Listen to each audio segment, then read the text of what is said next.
ខែចាំឆ្នាំមិនបំភ្លេចនៅចាំជានិញដីបាត់ដំបងទឹកដីជាដែនសែស្រស់កន្លងអោបាត់ដំបងខ្ញុំតងស្នេហាដល់ស្ទឹងសង្កែតឈរយាមភ្លឺក្នុងភ្នំសំពៅរាល់អនុសាបានបានភ្នំព្រឹកជុំរុំផលឡាកំរៀនឆ្លាស់ចារឿងស្នេហ៍កាក់វ័យអូដើរព្រៃស្ងាត់លឺសត្វទៅជុំលើដែនក្នុងភ្នំអូដើរតាក្រៃទឹកហូរលៀងថ្មដែលស្នាមថ្មីថ្មីថ្នមគោផែក្ដីជួយចវើមេបា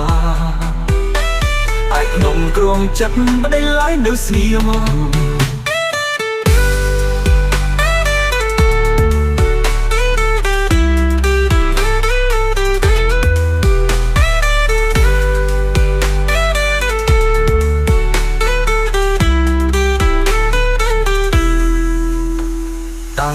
តាគ្រាមហាក់ដឹងហេតុកា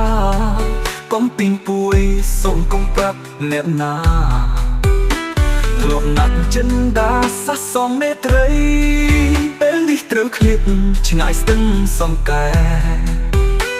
ព្រៀមឯកនៅតាស្មោះស្នេហ៍ក្ដីបងព្រីព្រៃត្រាប់ភ្នោកប់និស័យព្រៃតចាំស្រីលើឆ្ងាយជួសាចាស់កងជីវៀងឲ្យស្រីខ្ចីក្បូនចំឡងរូបអូនមកត្រៃកោះស្លារៀបរាប់មិនអងព្រួលអនុសាទំពោស្នេហាបិទបាញ់ជោគនៃខ្មៅកាំងវៃស្ដីទុករឿងប្រត់ហូបផានកងសងចារឿងយូរវ័យអោបាត់ដំបងលៀបទាំងអាឡ័យកាំងវៃក៏ក្រៃបាត់ក្ដីប្រាថ្នា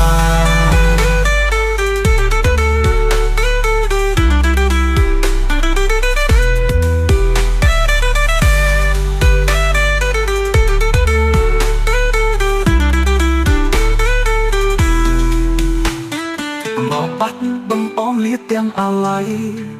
កាំងវៃក៏ក្រៃបាត់ក្ដីប្រាថ្នា